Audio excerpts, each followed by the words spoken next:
Então, bom dia a todos. Bem-vindos às grandes rodadas de cardiologia. Vocês sabem que sou uau. Então, preciso fazer algumas tarefas domésticas primeiro, antes de começarmos.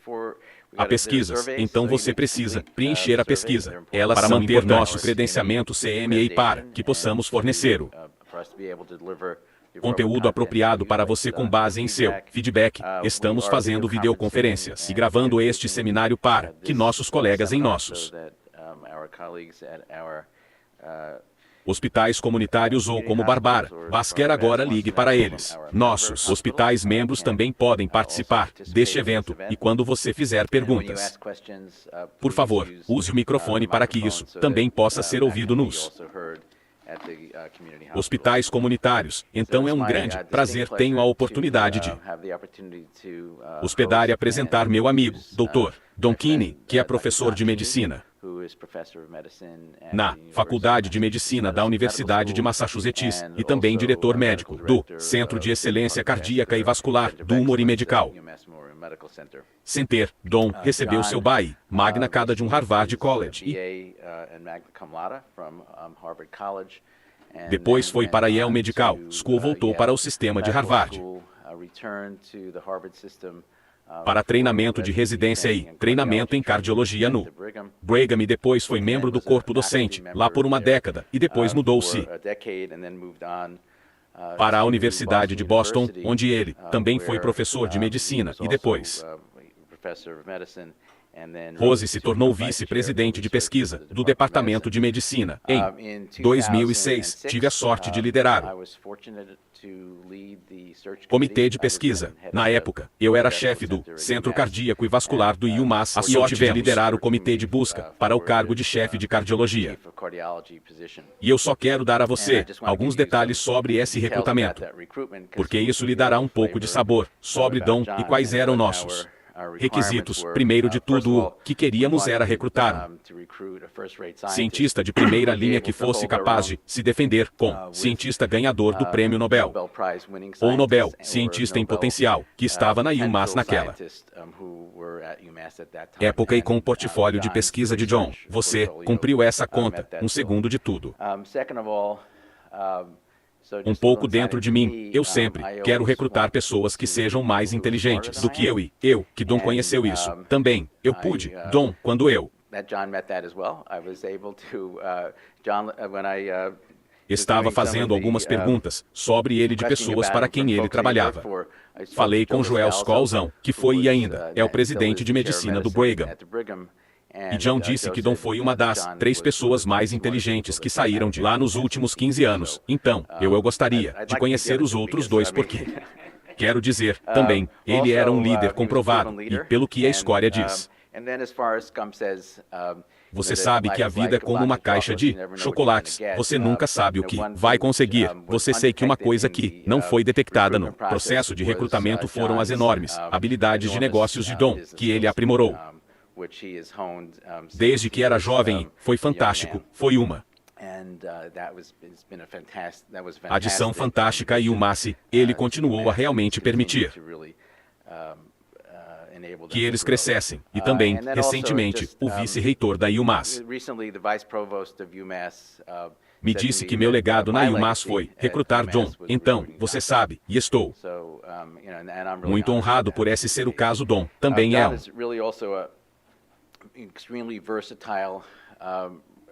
pesquisador clínico extremamente versátil e sua pesquisa, você sabe, abrange o espectro da pesquisa clínica, da pesquisa básica clínica e translacional. Você vai ouvir sobre isso hoje também. Muitas coisas. Eu era um nova-iorquino um pouco rude quando vim para Boston e ele me ensinou algumas coisas, como começar tudo. Em vez de eu saber que isso é verdade na minha opinião, então esse tipo de... Então eu aprecio e ele também é incrivelmente gentil. Vou apenas dar um exemplo. Então nós o pegamos bem cedo pela manhã e eu entrego ele seu novo itinerário para o dia e está marcado. Você sabe, mais 3 reuniões comigo mesmo e com o Dr. Andrini. Eu disse que você sabe que realmente ele vai. Não, isso é preferencial para mim, mas você sabe. Então você sabe que ele é uma pessoa incrivelmente extremamente gentil. Então você sabe que John além de suas responsabilidades na UMass, ele também tem muitas responsabilidades nacionais e muitas honras. Ele é um membro da Associação Universidade de Cardiologista e ele é o editor associado do novo Journal Medicine e é responsável por todas as suas publicações cardiovasculares, o que representa uma enorme quantidade de trabalho. Você sabe, temos sorte como comunidade cardiovascular e como comunidade médica nos Estados Unidos. Temos John nessa função. Dar a palavra é uma honra e estou realmente ansioso pela sua palestra. Muito obrigado. Agradeço por você ter lido a introdução da minha mãe. E você sabe que isso foi, obviamente, excessivamente generoso. Muito obrigado. É um verdadeiro prazer estar aqui. Amigos e alguns novos amigos e também conhecer pessoalmente algumas pessoas através da literatura. Então não tenho nada para divulgar. Vou contar um pouco sobre o que esperamos falar hoje. Então quero contar um pouco sobre o que é disfunção endotelial e como ela está ligada a doenças vasculares. Gostaria de falar um pouco sobre como sabemos que o endotélio é importante, também como nosso pensamento mudou ultimamente e alguns novos papéis do endotélio na homeostase vascular que são impulsionados em grande parte estudos clínicos. Então vamos falar brevemente a título de histórico em termos que é disfunção endotelial. Então me interessei pelo endotélio em grande parte porque eu estava interessado nos mecanismos de síndromes coronarianas agudas e doenças vasculares e sabemos que além de estenose física, você também tem que ter ruptura de placa, adesão plaquetária, você também precisa de trombose e depois há vasoespasmo ajusante associado à ocorrência de síndrome coronariana aguda. E os três últimos que descrevi em vermelho estão abaixo. Agora sabemos. Controle momento a momento do endotélio aumentando sua importância neste processo e além disso, entraremos em alguns dos mecanismos. Embora o endotélio seja realmente importante na angina crônica estável, muitos de vocês se lembrarão desta figura de seu treinamento na faculdade de medicina. Ela representa o fluxo sanguíneo tanto no manjericão estado e estado máximo em função da estenose em uma artéria e como todos aprendemos quando você tem uma estenose de 70%, você afeta o fluxo de reserva, você não afeta o fluxo de manjericão, até chegar a uma estenose mais grave. E se você olhar para um paciente que se submete a testes de exercício, este é um exemplo que tirei de Andrew Selwyn. Muitos de vocês podem ler isso muito melhor do que eu. Aqui está tudo sob controle. Exercício de pico. Temos um defeito, com descanso suficiente, o defeito mas o que alguns podem não notar é que, na verdade, durante o exercício, o fluxo aqui cai abaixo do que está no estado do manjericão, sugerindo que há algo adicional acontecendo em termos da fisiologia da vasculatura coronária e, na verdade, você poderia argumentar que sua resposta está se comportando como se fosse uma estenose mais grave. Então a estenose com exercício, uma das maneiras pelas quais sabemos que isso é verdade, é de um estudo que foi feito há algum tempo. Este foi um estudo de laboratório de cateterismo, feito pelo grupo de PT pacientes. Na verdade, quando costumávamos fazer cateterismo, foram através de uma bicicleta ergométrica no laboratório de cateterismo com cateteres. Eles foram exercitados e então eles observaram o tamanho de sua artéria com angiografia. Você pode ver aqui que quando você se exercita por si só,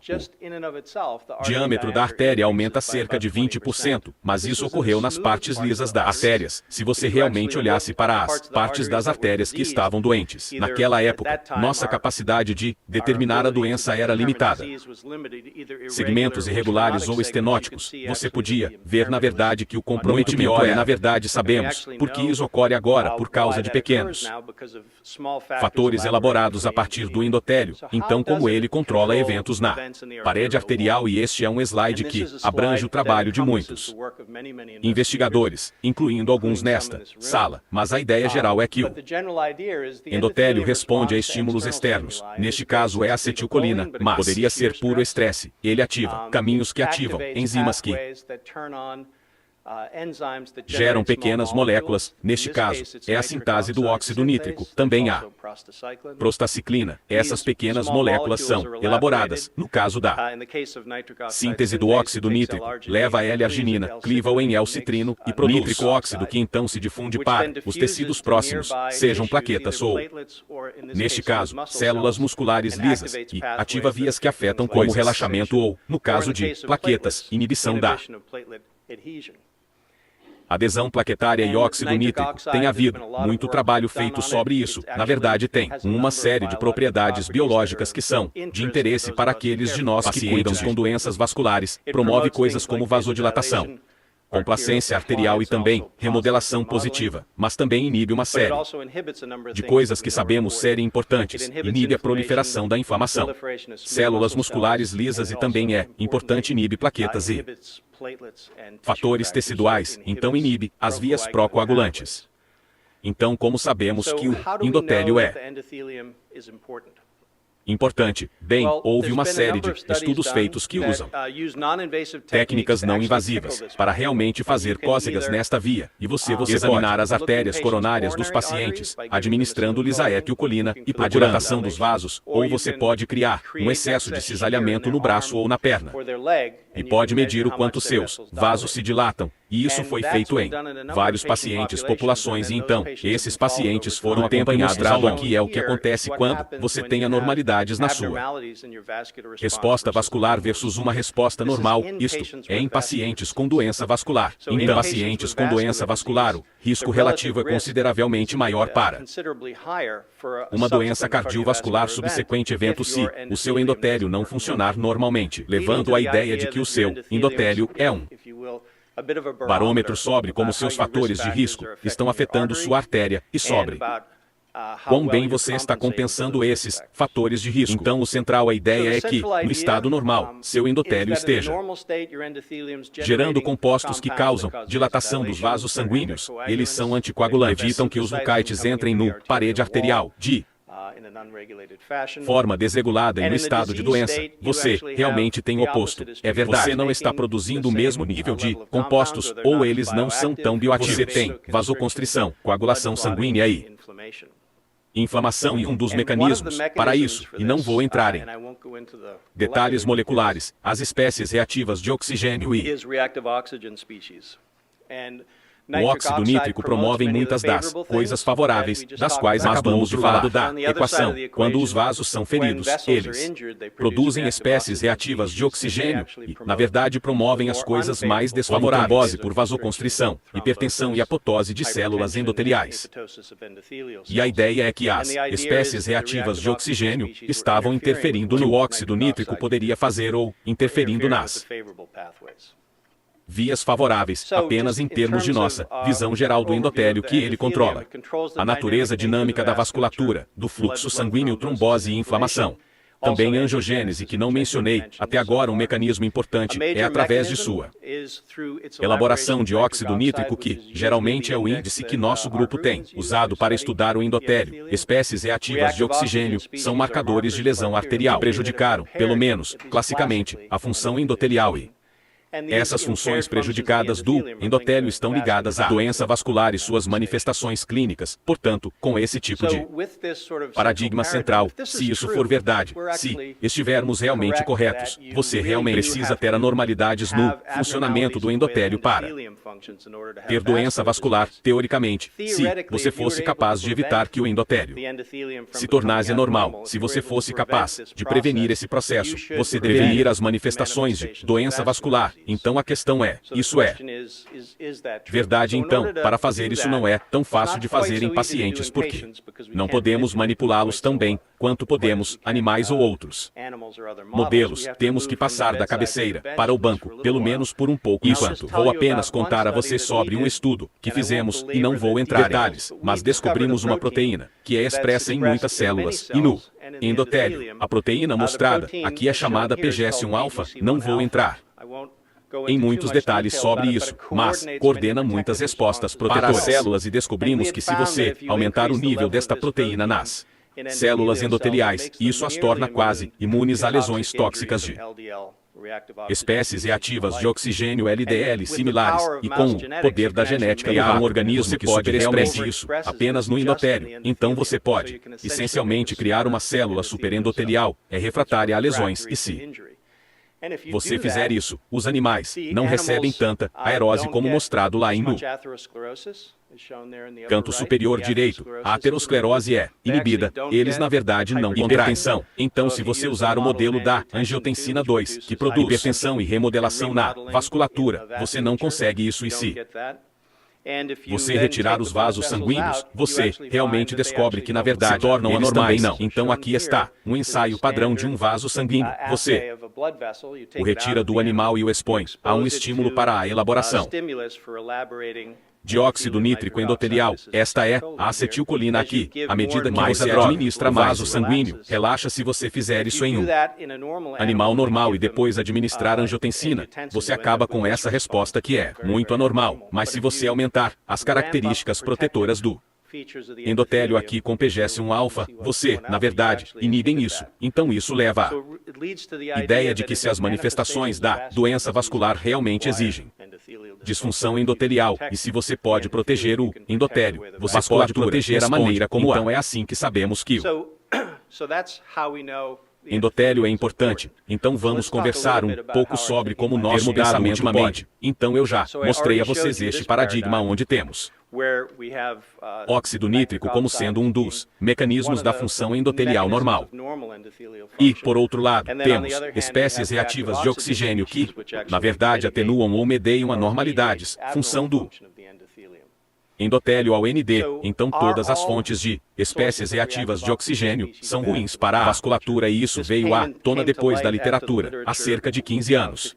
Quando demos antioxidantes aos pacientes e eles não funcionaram, então descobrimos que a maioria das pessoas está familiarizada, especialmente na faculdade de medicina, com este sistema que é o Nutrifil que produz muitas espécies reativas de oxigênio para poder matar micróbios.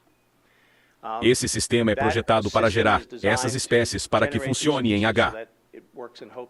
Turnos de defesa do hospedeiro. As coisas são um pouco mais complicadas porque existem cerca de 7 desses tipos diferentes de enzimas e o objetivo deste não é confundi-los sóbrios, diferentes tipos de espécies reativas de oxigênio que produzem enzimas, mas apenas apontar a ideia sem entrar em detalhes. Descobrimos que o endotélio na verdade expressa este que é Exopur 4, mais do que os outros, e isso realmente nos deixou curiosos sobre como isso pode impactar a forma como os vasos sanguíneos funcionam.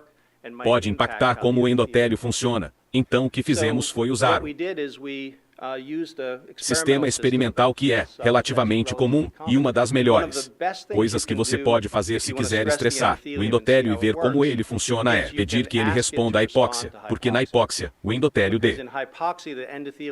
impulsiona a resposta da angiogênese e é responsável por coordenar a angiogênese e arteriogênese. Então este é um modelo onde você pega um animal e você realmente corta a circulação para a perna amarrando a artéria femoral e então você procure a resposta quando você faz isso em animais experimentais. Esta enzima no endotélio sobe KNX4, então o sinal de lesão aumenta e você pode realmente recapitular isso no endotélio, fazendo um camundongo que gera mais dessas espécies reativas de oxigênio a partir de NOx4, porque estávamos nos perguntando se isso pode realmente ser uma parte da resposta para a angiogênese, em oposição a apenas lesão, e descobrimos que isso é verdade se você pegar esses animais que superexpressam essa enzima produtora de oxidase, eles realmente têm respostas de angiogênese melhores do que o normal. Se você pegar esses músculos e olhar para eles e tentar determinar quanta angiogênese ocorreu, você descobre que eles realmente têm mais capilares do que os animais de controle. Então isso realmente promove a angiogênese e me perdoe. Isso é um transferir do MEC para o PC, mas o resultado final é o experimento oposto, onde outros pegaram animais que não têm essa enzima.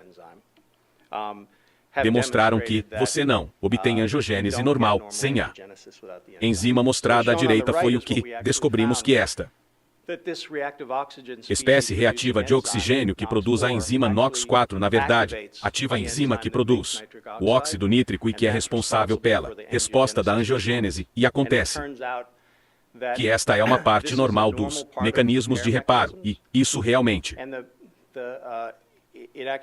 funciona também na aterosclerose. Se você olhar na aterosclerose e tiver excesso de NOx4, mostrado aqui é o que acontece quando você alimenta um animal, dieta de colesterol. Você acaba com uma quantidade razoável de aterosclerose. Descobrimos que, se os animais tivessem mais NOx4 no endotélio, eles teriam muito menos aterosclerose quando olhamos onde estava predominantemente na aorta abdominal, e não vou entrar em detalhes sobre o que descobrimos, mas o que descobrimos é que o excesso de NOx4 e óxido nítrico na verdade levou as populações de células inflamatórias lesionadas mais para as células auxiliares, em vez de para as células reguladoras, em vez das células auxiliares, e isso realmente previne a aterosclerose. Então a mensagem para levar para casa é, na verdade, o novo conceito é que muitas espécies e tecidos reativos de oxigênio endotélio são essenciais para mecanismos de reparo, e essa é uma das razões pelas quais simplesmente eliminar descaradamente a capacidade de produzir espécies reativas necessariamente uma boa ideia, porque, na verdade, eles são parte de nosso mecanismo de reparo conservado. Então gostaria de dedicar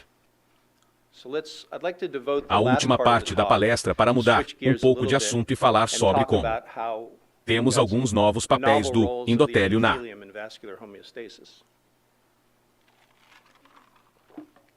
homeostase vascular. Então parte deste paradigma, quando você passa de uma vasculatura normal para uma células ao insulto, e com essa exposição também as expõe ao estresse, e a natureza desenvolveu uma série de maneiras de estresse. Uma das maneiras é esta via que é chamada de via de lixo. Não interprete mal o nome, significando que não é importante. Na verdade, representa uma via específica que é sejuniquinas terminais, sem entrar em muitos detalhes excruciantes. É uma via que responde a uma série de tensões mostradas. Aqui estão algumas das tensões que foram observadas. Mas é conservado desde vermes até as pessoas. Então é obviamente um caminho importante. É uma espécie de cascatas. É uma cascata de quinases que envolve proteína de andaime, e então os sinais são transmitidos através de 7 até 3 isoformas diferentes da via, e os juncos 1, 2 e 3, e a maneira típica como a via funciona é ativando fatores de transcrição, ou fatores dos quais está envolvido em coisas como apoptose, e os 2 as isoformas, lixo 1 e 2, são expressas de forma onipresente, mas a terceira é restrita aos neurônios e, na verdade, a neuronal é realmente a menos estudada. É uma via que está envolvida na preservação da viabilidade neuronal. É gerada por splicing alternativo. É muito importante. A integridade nervosa, não vou entrar em detalhes, mas está envolvido na fosforilação de uma proteína nos nervos que é realmente necessária para sua existência. E quando você tem, por a clivagem de um nervo, fosfato, a proteína é degradada. E porque não é mais sintetizada, a célula degenera. Mas o mais importante, se você realmente olhar para os tecidos que estão expostos, por exemplo, a chia, como a doença arterial periférica, esta via é regulada positivamente, e isso está no tecido muscular. Se você examiná-lo, então está muito interessados em tentar descobrir. Descobrimos que esta é uma via que pode ser relevante para a doença arterial periférica, e é uma via que pode afetar a forma como a resposta, como o tecido, responde à EIA. Isso também afeta a revascularização médica. Então, um dos meus pós-doutorados que Shashi Kant fez esse experimento e, para resumir uma longa história, depois de amarrar a perna no animal, você tem uma diminuição no fluxo. Esse fluxo volta com o tempo. Se você fizer isso em um animal que não possui essa via de estresse neuronal, você realmente terá uma resposta acelerada. Então, você realmente obtém uma angiogênese melhor. E esta é, na verdade, uma das primeiras demonstrações de onde, se você se livrar de uma via, você, na verdade, melhora a resposta de vascularização REV.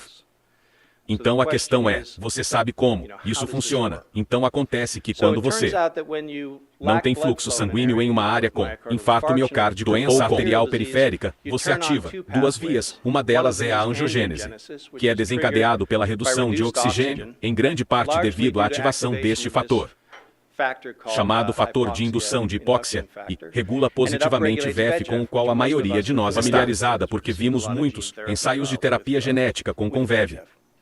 E também a ativação de outra via que é chamada arteriogênese, e esta via envolve essencialmente a dilatação dos vasos capilares pré-existentes. Então, olhando para a via VEF, procuramos capilares nesses animais, e acontece que quando você amarra o vaso em um animal e depois o deixa ir 28 dias, eles acabam com alguns capilares a mais do que no início, em resposta a essa lesão. Mas se você fizer isso em animais que não possuem essa via de estresse, que é melhor caracterizada nos neurônios, você realmente terá uma resposta mais robusta com mais capilares, sugerindo que algo está acontecendo neste caminho, que normalmente restringe a capacidade de resposta ao eczema. Então, como isso pode acontecer? Então não vou entrar em todos os detalhes e entediar todo mundo, mas descobrimos que se pegássemos um tecido desses animais, e você pode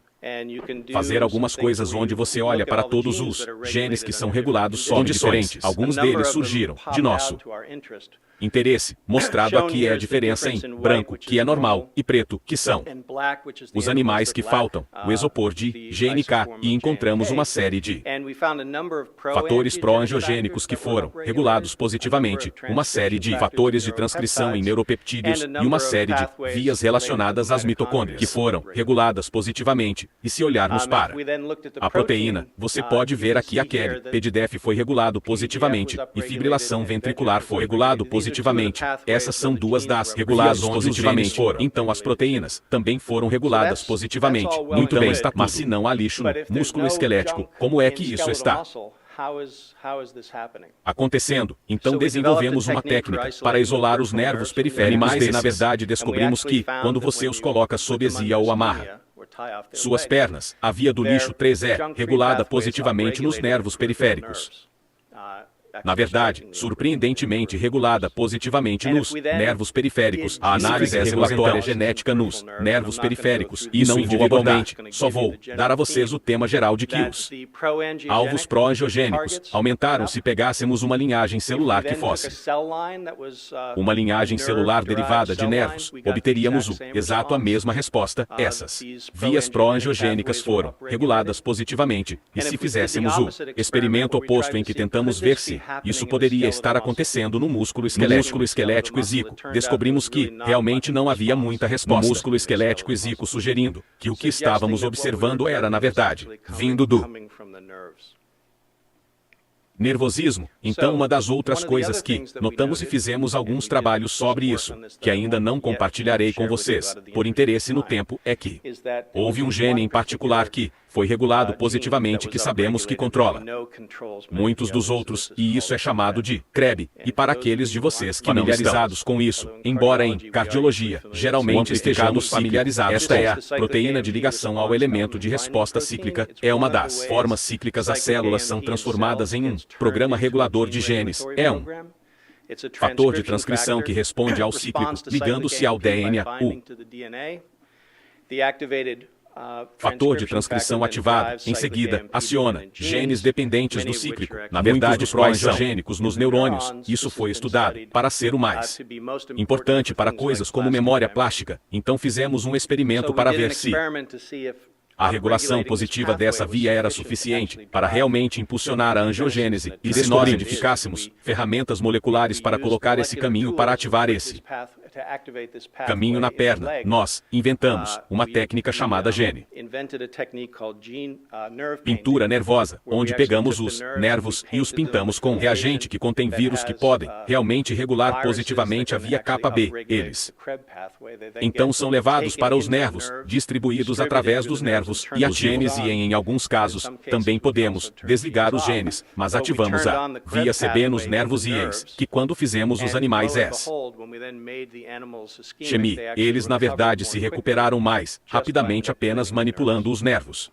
Então a questão seria como isso funciona. Não quero aborrecer todo mundo aqui na cardiologia grandes rodadas com muitas das coisas moleculares que fizemos, mas isso é basicamente o que descobrimos. Descobrimos que nos nervos é via ativa tonicamente uma proteína chamada SIRT1. Esta é uma das os caminhos que tem sido ligados à longevidade. Ativando este COR1 são uma pausa, ele desativa o CREB. E, ao desligá-lo, não está gerando muitos fatores pró-angiogênicos. Então funciona como uma pausa se você remover lixo como esse. Você estamos basicamente removendo uma ruptura nos nervos, e então quando você faz. E quando isso acontece, quando o tecido é chique, o KBP fica regulado positivamente nos nervos. Eles então se elaboram, e estes são os nervos fazendo agora não seja o tecido que eles em seguida elabore fatores proangiogênicos, como VFD placentário, derivam um fator de crescimento e, na verdade, sinalizam para os vasos produzirem mais capilares e retornarem mais fluxo sanguíneo ao tecido. E quais são as implicações, ou você sabe qual é o novo conceito aqui? Os nervos periféricos podem, pelo menos NASH, sistema dita resposta à revascularização endotelial. Isso pode ser relevante para nós como profissionais. Então eu submeteria o pelo, menos levaria você a pensar sobre a ideia de que investimos muito esforço em tentar forçar o sistema vascular a produzir mais vasos em pacientes com doença arterial periférica e em pacientes com diabetes, mas um caminho que não analisamos são os nervos, e pode ser que nosso foco esteja um pouco equivocado. Pode ser que os nervos realmente conduzem muitas dessas respostas, sinalizando que eles realmente produzem compostos que atuam no endotélio e deveríamos realmente nos concentrar nos nervos, e é por causa da disfunção nervosa que as pessoas, por exemplo, com diabetes têm pior vascular periférico respostas. Então isso é algo que estamos investigando ativamente. Então eu torturei a maioria de vocês o suficiente com as coisas básicas. Então vamos voltar para a cabeceira, coisas uma das outras. Como o Dr. Phillips lhe disse, que sou editor associado cardiovascular do New England Journal, e um dos grandes prazeres é que você obtém ver muitas coisas que estão se juntando em termos de temas. Então vou contar um pouco sobre o que vejo no horizonte que se relaciona com o endotélio e está de acordo com o tema que o endotélio é um tecido amplo, que afeta muitos outros tecidos. Vamos falar um pouco sobre triglicerídeos. Muitos de vocês, que são tão velhos quanto eu, lembram-se da época em que os triglicerídeos começaram como o principal foco da modificação lipídica em doenças cardiovasculares. Tanto a AHA quanto a Sociedade Europeia de Aterosclerose posicionaram declarações que diziam que deveríamos nos concentrar na redução dos triglicerídeos, e uma série de estudos epidemiológicos apoiaram essa afirmação, embora muitos deles, quando ajustaram para o colesterol HDL, que muitas vezes foi no direção oposta, descobriu que a associação de triglicerídeos desapareceu, o que tendia a diminuir o interesse e a ênfase. Então, em meados dos anos 80, o prêmio Nobel foi concedido pelo mecanismo de captação de LDL nas células, e realmente isso e muitas outras coisas começaram a focar o desenvolvimento em LDL, incluindo estatinas. Então tivemos o fracasso das terapias modificadoras de HDL, e triglicerídeos estão ligados. Isso se juntou e continuou a afastar o foco dos triglicerídeos, ou pelo menos para muitos, não para todos, mas para o poder da genética que nós agora que temos em humanos realmente mudou essa visão, e vou dar alguns exemplos de como isso mudou a visão. Então, em 2010, Sergi Piquet e seus colegas publicaram este artigo na Natureza, e o que eles fizeram foi uma meta-análise de estudos de GWAS. Então, para aqueles que não estão familiarizados, GWAS significa Estudo de Associação Genômica Ampla, e, sem entrar em detalhes excruciantes, é uma técnica em que você procura variações em pontos únicos ao longo do genoma, e, se tiver medições nesses pacientes, procure para a ligação entre as medições e mudanças na sequência, e pode lhe dar uma ideia de quais genes podem estar envolvidos na modificação de sua medição que você não poderia pensar de outra forma. Atualmente ou hoje, no vernáculo de hoje, chamamos isso de abordagem imparcial e antigamente chamávamos isso de expedição de pesca, mas as abordagens imparciais estão se revelando bastante interessantes. Então o que eles descobriram que fizeram em mais de 100 mil pacientes que tiveram seus lipídios medidos e eram de ascendência europeia, e eles analisaram todo o genoma, os alvos que alcançam significância genômica por estarem associados aos lipídios e descobriram que 95 LOI que estavam associados aos lipídios 59 naquela época eram totalmente únicos, 32 estavam ligados aos triglicerídeos, e os que surgiram estavam ligados a triglicerídeos. Esta é uma lista parcial no ponto certo da ANGOP, como proteínas e acetaltransferase e lipoproteína lipase, a última. Provavelmente não é surpreendente para pessoas que entendem o metabolismo lipídico, mas este foi realmente um artigo marcante porque na minha época mesmo depois de afirmar se você fosse vou escrever uma bolsa sobre o metabolismo das lipoproteínas e enviá-la para o NaOH, geralmente ia para o lixo. Todo mundo pensava que as estatinas faziam tudo e acabavam a sugerir que havia muito mais genes que regulam os lipídios, e em esse no caso dos triglicerídeos, também obtivemos alguns novos alvos, mas isso levou a parte do foco nos triglicerídeos, e foi isso que identificamos. Então, esta é uma lipoproteína lipase, é produzida no tecido adaptativo e no músculo esquelético.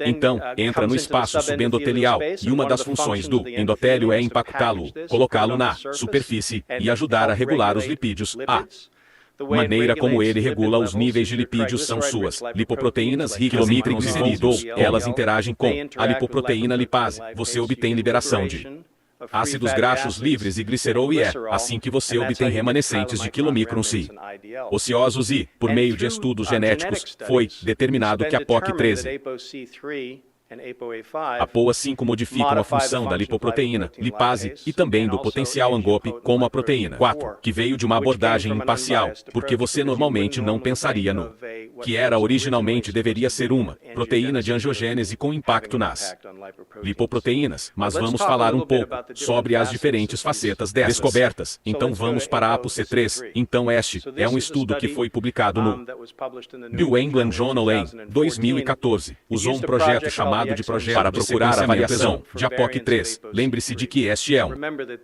inibidor da lipase lipoproteica, então você pode pesquisar as variantes e determinar quais delas têm probabilidade de afetar a função da proteína, e então segregar os pacientes que têm o que é chamado perda de variação de função com os normais, e quando eles observaram os níveis de triglicerídeos nesses dois grupos, foi 40% menor quando você teve uma mutação de perda de função na APO3. Eles então pegaram os portadores que tinham essas mutações e analisaram o risco de doença coronariana que é mostrado aqui nesta tabela, e coletivamente juntos o risco relativo de ter doença coronariana, se você tivesse uma mutação APOC3 era 6, então eles realmente voltaram e olharam para Framingham. Eles fizeram a análise de forma um pouco diferente porque Framingham não tinha feito tudo este sequenciamento, tinha níveis de APOC3, o que é o oposto, porque estávamos observando mutações de perda de função em APOC3, e mostramos aqui que aqueles que tinham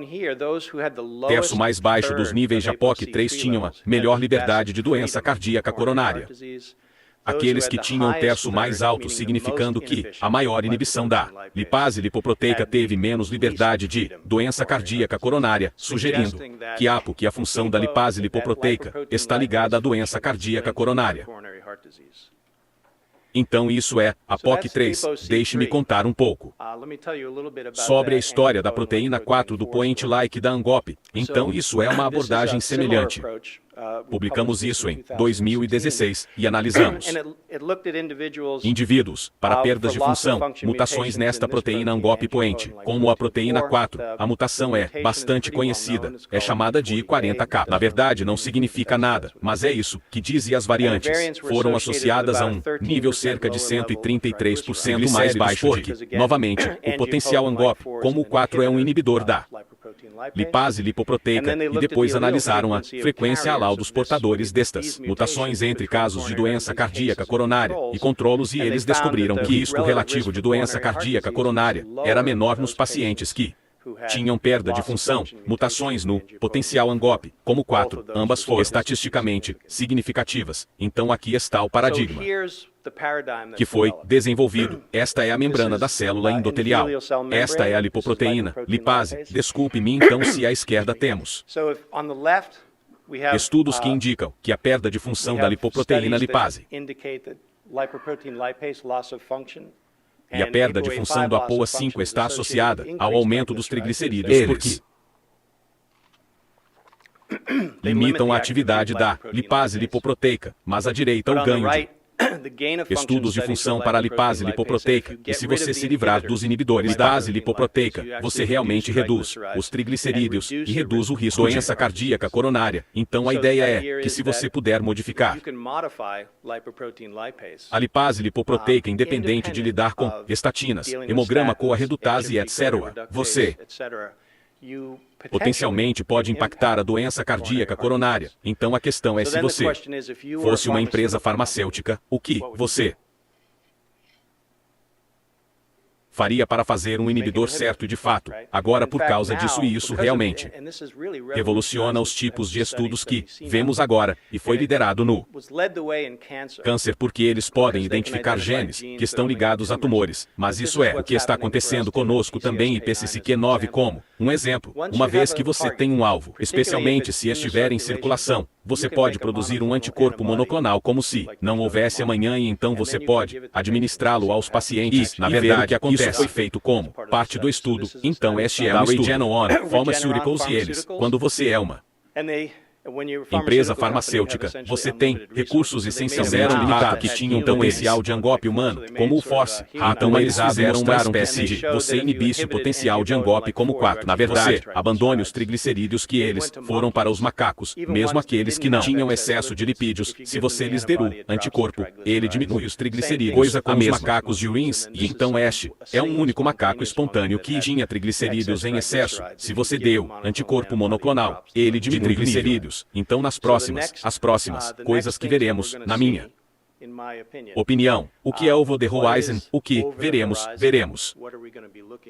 O alvo, terapias que são direcionadas à função de ligação da lipoproteína e serão dimensionadas primeiro para pontos finais intermediários, provavelmente LDL, porque geralmente no LDL você pode obter sua terapia aprovada para redução de LDL. Mas então isso vai, procure resultados também. Então é isso que eu vejo chegando no futuro. Então o que temos a dizer coletivamente, usando como tema central o endotélio? Então os conceitos do endotélio estão mudando. Nosso antigo pensamento de oxigênio reativo, espécies sendo de luz, não é necessariamente verdade. Na verdade, algumas são necessárias para a fisiologia normal. Investigações, estamos ficando muito interessados na comunicação entre neurônios e células endoteliais, porque realmente acreditamos que isso pode causar muitos fenômenos que ainda precisamos apreciar completamente. O controle endotelial do metabolismo das lipoproteínas através da lipase provavelmente será o próximo alvo agressivo para a indústria farmacêutica, depois que o PCSK9 percorrer o sistema. O último, o estudo 4A, que publicamos na semana passada, e ainda temos muito mais a aprender com endotélio, porque ele controla muito mais coisas do que realmente pensamos. Então agradeço às pessoas com quem colaboraram ao longo dos anos mostrados. Em azul foram as pessoas que contribuíram para nós os estudos que apresentei hoje. Muito obrigado pela sua atenção. Ficarei feliz em responder a qualquer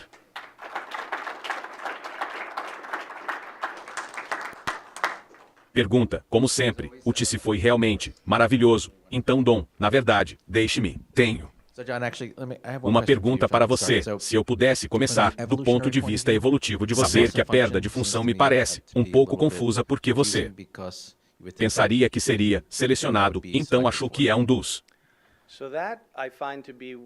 equívocos comuns, eu diria, sobre a evolução. A evolução não é a evolução do genoma perfeito, é a evolução do bom o suficiente. Muitas das mutações que observamos agora que afetam as sociedades ocidentais não têm impacto no sucesso reprodutivo, certo? Então, se você não tiver impacto no sucesso reprodutivo, é uma bagagem que continuará, vai ficar preso nisso.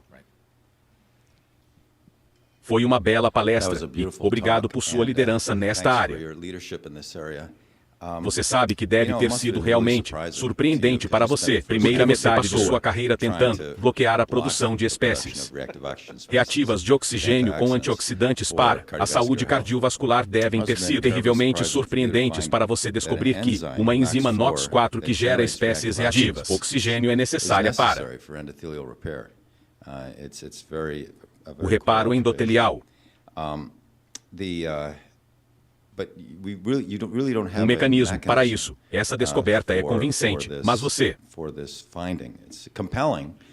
não tem um mecanismo. Eu gostaria de sugerir um, com certeza. Então temos evidências que você verá mais tarde hoje de que as espécies reativas de oxigênio de Ross e as espécies reativas de nitrogênio são necessárias para a plasticidade epigenética e que as modificações devido a esses RNs desempenham um papel importante em uma configuração de cromatina aberta. Você acha que isso pode desempenhar um possível papel em suas observações? Essa plasticidade epigenética é que através de HDAX ou não HDAX-TS, sim, transferência de exon sobe bem.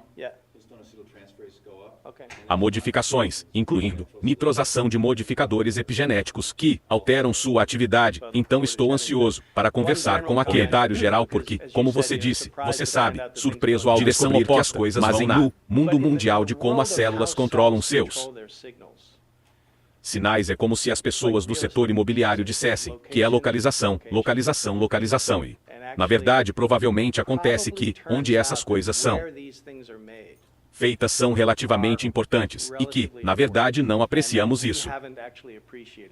Tanto e particularmente no campo reativo, não temos boas ferramentas para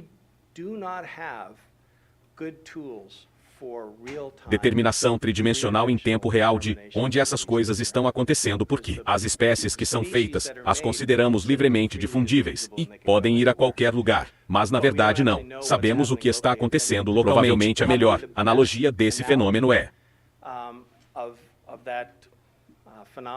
o que costumávamos pensar sobre o cálcio. Houve anos em que apenas pensávamos níveis gerais de cálcio intracelular como controladores desse controle que agora sabemos canais de faíscas frequência on-off, configurações têm enormes implicações para a forma como a sinalização de cálcio funciona. Não ficarei surpreso se descobrirmos que isso acaba sendo uma situação paralela para a sinalização reativa. Se eu apenas fizer um comentário, se alguns de vocês não estivessem aqui antes quando eu apresentei Dom, falei sobre suas habilidades também de negócios, então sua resposta para mim, você só precisa ser bom o suficiente. Algo que você me ensinou também sobre negócios, que você sabe, quando estávamos com competitividade, com outros grupos em Massachusetts, de Cundidon era, você não precisa tirá-los do mercado, você apenas precisa o suficiente para que seus negócios caiam, então isso também foi algo que aprendi com você. Tudo bem, de volta à ciência. Tudo bem, foi algo que você aprendeu com a cultura Dom. Obrigado, eu só digo isso com coisas enfiadas na minha bochecha. Poderoso chefão Dom, obrigado por ter vindo, realmente gostei. A pergunta para você é de um ponto final clínico agora, um teste para a função endotelial, já que você sabe que consideramos isso como nosso processo de envelhecimento de certa forma. Qual é o melhor teste hoje em dia do ponto de vista clínico, para dar uma olhada no endotel e ver se estamos rastreando? Então, isso foi analisado. Provavelmente, o melhor estudo foi feito por David Hellington e ele olhou para o estudo MESA e alguns onde eles fizeram estudos periféricos com dilatação mediada por fluxo, e então olhamos para a tecnologia mais recente, a tonometria arterial. Saibamos exatamente o que a tonometria T arterial de pulso mede, ela rastreia melhor os eventos do que realmente o fluxo mediado. Pois também é provavelmente o menos exigente tecnicamente, porque muitas das coisas que desenvolvemos para nós mesmos com base em pesquisas eram muito exigentes em termos técnicos e não eram portáteis para uma situação clínica de rotina. Então, pelo menos nesses estudos que ele fez, o P tende a funcionar melhor. Obrigado, Dom, não só por ter vindo pela boa ciência, mas também por colocá-la de uma forma que até eu pudesse entender a maior parte. Então, uma Pergunta rápida: muitos desses caminhos, claro, parecem ter raízes genéticas, e estamos sempre no HNA. Discussão genes versus meio ambiente. Eu sei que minha pergunta seria uma palestra por si só, mas rapidamente, quais você acha que são as duas ou três coisas mais importantes que ligam isso? Em outras palavras, o que comemos, você sabe, fatores ambientais versus os fatores genéricos são muitos desses caminhos.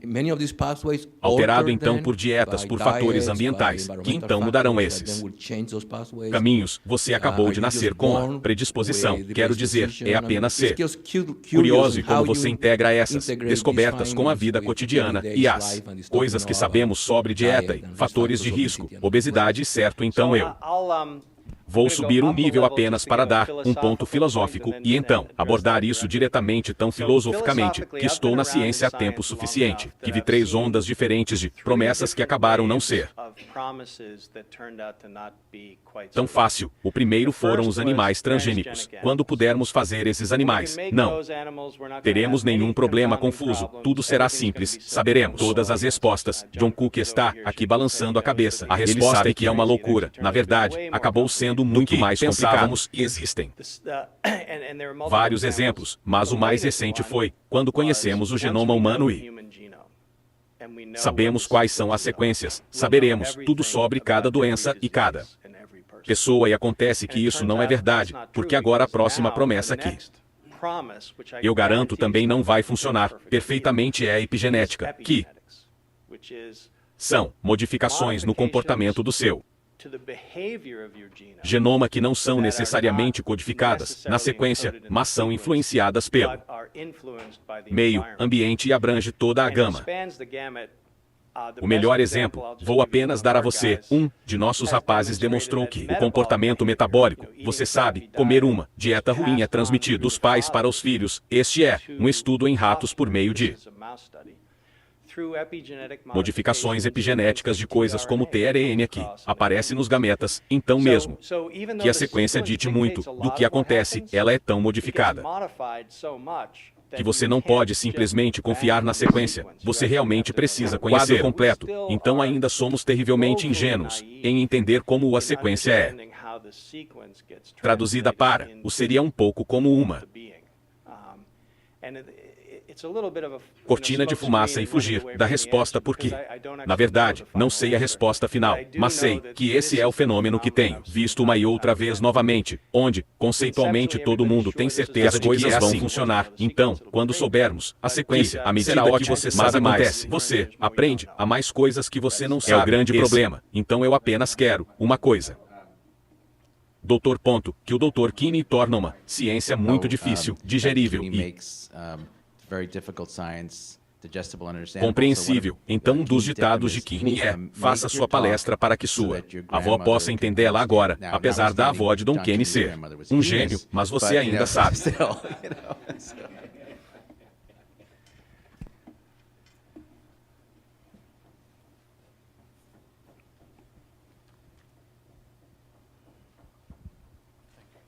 Que você é obrigado por essa excelente visão geral e, conceitualmente, acho fascinante sobre a interação dos neurônios e do endotélio. Você sabe, o foco do nosso laboratório tem sido a microcirculação, com a colaboração do Dr. Cook e o papel da microvasculatura. E o endotélio parece ser tão diferente no contexto de tudo o que sabemos sobre as artérias epicárdicas. Então minha pergunta para você é meio dupla.